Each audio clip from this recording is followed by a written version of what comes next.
วันนี้วันที่ 26 เมษายนแล้วนะครับ อากาศร้อนอบอ้าวมาก แต่ว่าก็เบาแรง มีสามเณร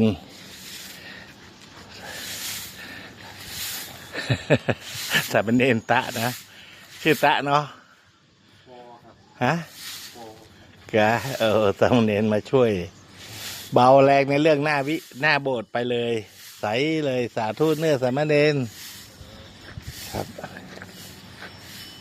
ได้ใกล้สามเณรได้สับได้กลิ่นใหม่เลย เครื่องแต่งตัวใหม่ ความใหม่ความสด ก็วันนี้ก็ทำการปลูกดอกครับปลูกดอกแต่งต้นไม้แต่งดอกรดน้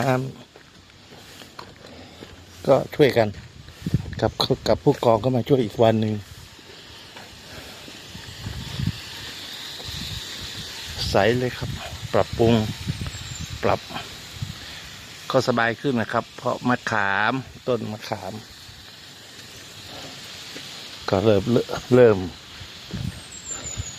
ร่วงแบบเบาบางแล้วแน่นเลย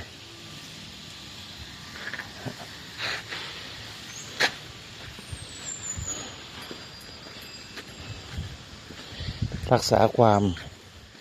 ชุ่มชื้นไม่ได้จากเกือบจะหมดเดือนเมษาแต่ว่าความเขียวของเราก็